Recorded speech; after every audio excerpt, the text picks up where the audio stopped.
Hi everybody and welcome to my latest video.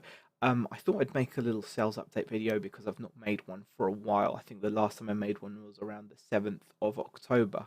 So I thought I'd go through some of my more recent sales since then. I'm not going to go through everything I've sold since the 7th because it would be a lot of items and it's just not worth it because a lot of it's kind of boring run-of-the-mill stuff that we all sell, such as video games and some bits of clothes and just the usual kind of stuff. So I've just picked out some things that have piqued my interest a little bit more, and are interesting, and are the kind of things that you'd want to look out for when you're out at the boot fair, for example. So something that's going to be of interest to all of us, really. Now, the first item I want to go through with you guys is these small Thunderbirds pull back and go vehicles. Now, these are like pretty old, kind of retro. You can see they're just made out of plastic. They're little small dinky things. And I actually got these as part of a massive job lot of figures I had ages ago, which I went into profit on quite a while back when I sold the figures. So these are just kind of like pure profit. I was very pleased to get an offer of £15 for these. So obviously that's a great little sale for me. So even though they're small, they don't look very valuable because they're cheap and plasticky, but they're the old school pull back and go. So you pull them back on the table and you watch them kind of drive off. And I only had three of the Thunderbirds as well, so it would have obviously been better had I had all four. So that's the first item. Second item, now this is something that's really cool. I think I may have underpriced it because it sold very quickly. I hate it when I sell something for it to sell immediately because it just means I've given it away too cheaply. Now, I actually bought this for £1 at Boot Fair a couple of weeks back, and it's a Sinclair ZX Spectrum ZX81 Pro keyboard. I was unable to test it, so it was sold for parts not working. You can see it's like a real kind of home brew type of affair. It's like a wooden case, and it's obviously something that's very collectible. I priced it up at £30, not being able to test it and for sure say that it was working. But it sold very quickly, and I'm still happy. From £1 to 30, it's still a good flip. Next item. Now, this is actually quite an interesting one. This is a vintage Salter Spring Balance number 20 hanging scale, and it can weigh up to 200, take a weight of up to £200 or measure up to that, which is pretty amazing. Now, this thing I bought for £3 from a boot fair during the summer. Now, it sat for quite a while. I've relisted it a few times. However, it finally went for 32.99, which I'm very pleased with. And it's interesting because it actually went to I think an Angus Steakhouse somewhere in London, one of the central London ones. So it's the kind of item that they're gonna display in like it's like a man cave type of item. So they're gonna probably display it, as part of their decor. So when their diners are eating, they're gonna be able to look up and see that Salter spring balance scale that I bought from a boot fair for £3 and sold to them for 33. So 11 times the original paid price. Great selling price. I'm very happy with that.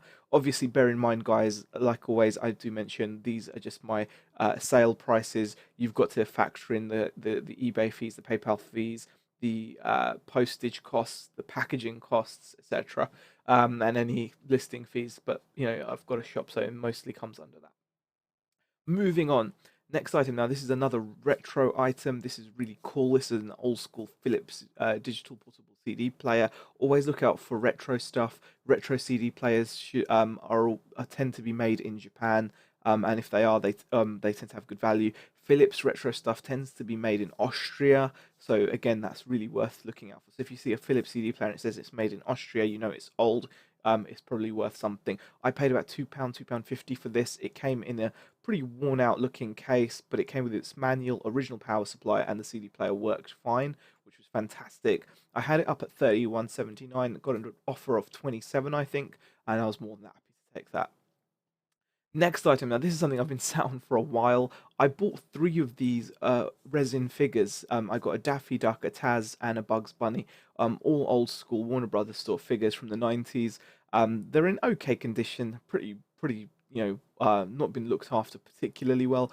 But I had bought them all three of them for £2.50, and I finally sold one only because I dropped the price drastically. I've been asking silly money for them, like about I've £60, £70 each. I dropped this down to £30, and in the end, I accepted an offer of just £17.50, just to get one sold, just to make me feel better, to be honest with you. So at least now I'm in profit for the deal, and the other two I'm gonna hopefully get sold at a higher price. But they're very slow sellers, and it's something to bear in mind. I don't know if I'd bother with them again. I probably would, just because they look cool. But don't expect them to sell immediately. And in hindsight, I was thinking maybe I should have just left it at 30 and not had an offer on it. Maybe eventually someone would have paid, but hey ho, you can't win them all. Still, it's a profitable sell. So next item is another vintage retro cassette player. This is from the 80s, Panasonic, and it's made in Japan. Picked it up for 50 pence. Sold it for £28. So not more I can really say about that. Again, look out for these items. Anything that's retro is cool. There'll be people out there that want to collect it.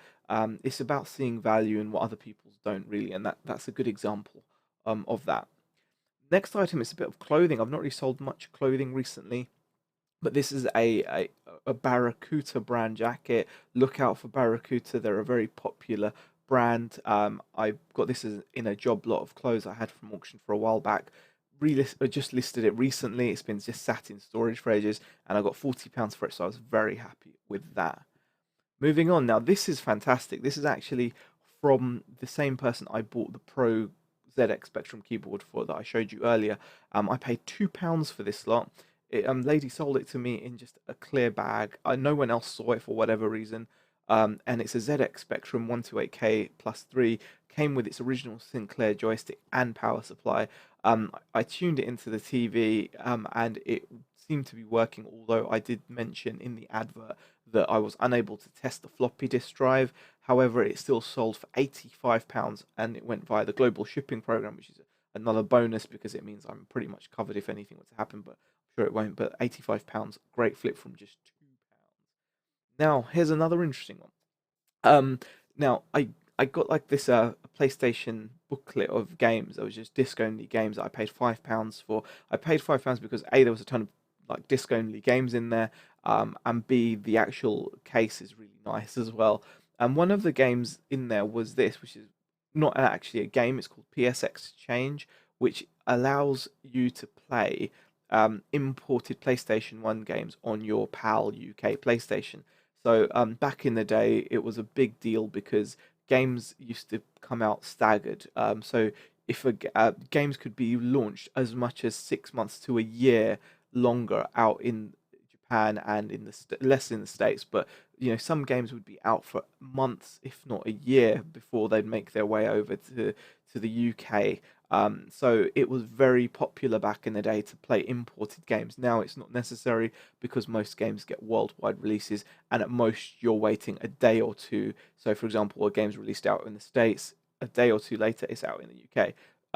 But back in the day, like I said, it was a very different matter. And this disc allowed you to play those imported games, and hence it sold for £15 on its own. I didn't notice it at the time. There was enough value in just the other games and the case for me to pay a fiver for it. And I've just sold this for 15, so very good profit considering I've still got a ton of discs to sell, which I'll get around to eventually, I'm sure. And plus the case I'm selling separately. It's an official PlayStation CD wallet. I'm selling that separately for like £11, so I'm in good profit on that deal. Next item, this is the second to last item I'm going to show you guys. This is a bundle of Street Sharks. Now, this is something I saw on Joe Chris Pine's videos ages ago, and I saw it, and I saw them, and I ended up picking them up all separately, really. I think we were paying like 50 pence a piece. I picked two up from one person, one from another, so created a bundle of four, and I finally got around to listing them and got £20. So for an outlay of about £2 to 20, very happy with that. Now, finally, this is a really cool item. I bought this actually from a local Facebook group. There's a lady asking £8 for this with a pair of really manky speakers. I just offered her a fiver because you could tell she just wanted to get rid of it. It's a big, heavy, old Sony TA242 integrated amplifier. This thing's made in Japan. You can just tell it's vintage, 70s, 80s, really nice bit of kit, nice stereo amplifier. Now, the cool thing about this was, like I said, it came with a pair of really rubbish speakers, but it allowed me to test some other hi-fi stuff that I'm selling, which I had previously had listed as for parts. But now I've tested it, I can sell it as working, and I'm charging a lot more for the other items I'm selling.